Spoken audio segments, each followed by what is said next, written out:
Wubba lubba dub dub motherfuckers. What is going on, everyone? It is I, everyone's favorite jack of all trades, with the far old morals, Commodore Urban, and welcome back to another awesome fucking video, guys. I greatly appreciate it. And before I dive into this video, I want to give a big shout out to all of you guys, my fans and my subscribers, for sticking around watching this shit. The reason why I fucking do it's for all you guys, so yeah. And today, Chief, we're going to be diving into another awesome epic book review. Another book on the legendary, ill-fated USS Indianapolis. And so, in this particular book on the Indianapolis, it's one of the thickest fucking books I've ever seen in my life. Let's go ahead and hop into it, Chief. Fuck. Sorry, guys. I was trying to talk like Quint again, because I did that last couple of videos on Indianapolis, but it's kind of hard to do that. So fuck, anyway, yeah. Like I was saying, this is a thick-ass book on the Indianapolis, probably one of the thickest I've ever seen. See? And the title of this book is Indianapolis, the true story of the worst sea disaster in U.S. naval history and the 50-year fight to exonerate an innocent man, by #1 New York Times best-selling author Lynn, Vincent, and National Geographic historian Sara Vladic. Now, it says here, it is a human drama unlike any other. The riveting and definitive full story of the worst sea disaster in United States naval history. And yes, it fucking was, so. Just after midnight on July 30th, 1945, days after delivering the components of the atomic bomb, which was fucking known as Little Boy, from California to the Pacific Islands, Tinian to be exact, and the most highly classified naval mission of the war, USS Indianapolis is sailing alone in the center of the Philippine Sea when she is struck by two Japanese torpedoes, Type 95s to be exact. The ship is instantly transformed into a fiery cauldron and sinks within minutes. 12 minutes, exactly. Some 300 men go down with the ship, nearly 900 make it into the water alive. For the next 5 nights and 4 days, almost 300 miles from the nearest land, the men battle injuries, sharks, dehydration, insanity, and eventually each other. Only 316 will survive. For the better part of a century, the story of USS Indianapolis has been understood as a sinking tale. The reality, however, is far more complicated and compelling. Now, for the first time, thanks to a decade of original research and interviews with 107 survivors and eyewitnesses, Lynn, Vincent, and Sara Vladic tell the complete story of the ship, her crew, and her final mission to save one of their own. It begins in 1932 when Indianapolis is christened and launched as the ship of state for President Franklin Roosevelt. After Pearl Harbor, Indianapolis leads the charge to the Pacific Islands, notch an unbroken string of victories in an uncharted theater of war. Then, under oath from President Harry Truman, the ship takes aboard a super spy and embarks on her final world-changing mission, delivering the core of the atomic bomb to the Pacific for the strikes on Hiroshima. Vincent and Vladic provide a visceral, moment-by-moment account of the disaster that unfolds days later after the Japanese torpedo attack. From the chaos on board the sinking ship to the first moments of shock as the crew plunge into the remote waters of the Philippine Sea, to the long days and nights during which terror and hunger morph into delusion and desperation, and the men must band together to survive. From then, for the first time, the authors go beyond the men's rescue to chronicle Indianapolis' extraordinary final chapter. The survivors' 50-year fight for justice on behalf of their skipper, Captain Charles McVeigh III, who was wrongly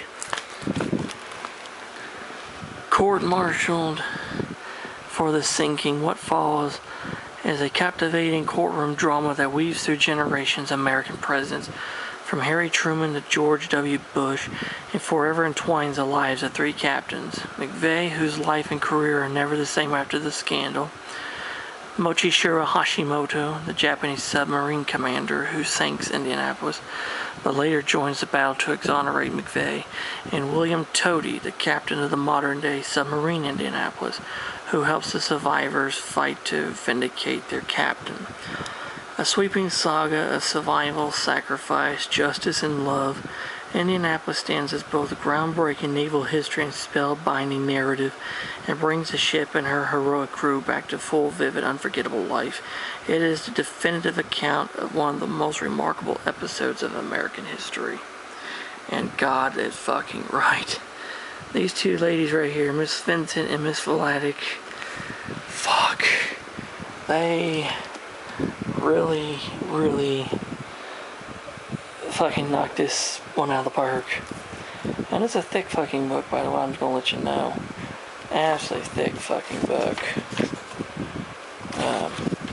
So there's everything that Miss Vincent wrote. And then for Sara Vladic, which is a film, which I watched that film. I might do a review on that movie, actually, for you guys. But the way that this book is it's broken up into 5 books. It's not just one book, it's 5 fucking books. Prologues, The Ship, Book 1, Kamikaze, Book 2, The Mission, which is about the delivering of the bomb, and of course the sinking. Book 3 is about their days and nights in the water. Book 4, Trial and Scandal, which is about the court-martialing of Captain McVeigh. And Book 5, Innocent Man, which is about the exonerating Captain McVeigh of the court-martial. And of course, the final log entries when they found the wreck, and all this other interesting shit.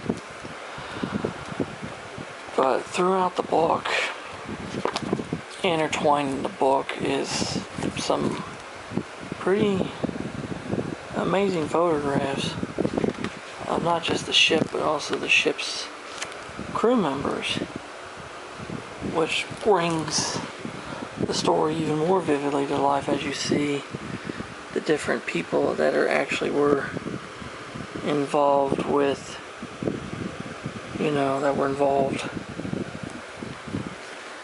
To me, this is what makes these kind of books amazing, is just actually seeing the people who were involved. And of course, there's I-58, the sub that sank Indianapolis. And of course, there is the commander right there, Mochishiro Hashimoto, and his wife with 2 of his 3 sons, and there's a picture of him on board I-58. Which, the really cool thing about Mochishiro was the fact in his later years, he became a Shinto priest. So, I thought that was kind of interesting. Like I said, there's a lot of awesome pictures in here. Of course, the survivors as they fight to get their captain exonerated. And of course, there's the William Tody, the last commanding officer of the submarine Indianapolis. But the detail that these 2 women put to this book is astonishing. And if you was to only read one book on this very subject, I would definitely recommend this one, because it is an absolutely good read, Chief. Fuck, yeah. It is definitely a good fucking read. It gets down to the nitty-gritty of the final voyage when they delivered, the components for Little Boy, which destroyed Hiroshima and completely fucking leveled the place. And of course, her sailing as she is, like in this picture here, sailing alone. And that's what happened. And of course, Commander, it's pretty bad. I should know his name by now, but Hashimoto, Commander Hashimoto had just a good shot, and he was able to destroy Indianapolis with 2 torpedoes, and the whole fucking bow blows off. But it is an absolutely must read. Like I said, it goes through all the different aspects of the ship's story, including like I said, the exoneration of Captain McVeigh, which was led by a middle school boy by the name of Hunter Scott, aka, well, now he is Lieutenant Commander Hunter Scott. But he was the one that spearheaded the effort to exonerate the captain, which is absolutely fucking amazing. There's one more thing in here I thought was really cool. Right here. This awesome chart that shows Indianapolis. It also shows a really cool top view of the cruiser, which this would help anybody if somebody was building a model of this ship, which after reading this fucking book, I do really want to buy a fucking model of Indianapolis, buy aftermarket shit for it, and build a really nice fucking model of this ship as a tribute to not just the men that survived, but to all the men that was on board the ship, including Captain Charles Butler McVeigh III himself. So yeah, what do I think about this book? What do I think about of Indianapolis? It's a fucking amazing book, guys. It really is, and it's touching.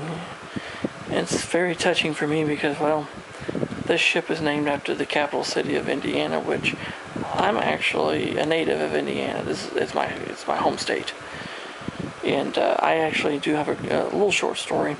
I actually knew an Indianapolis survivor. And I met him when I was in 2nd grade.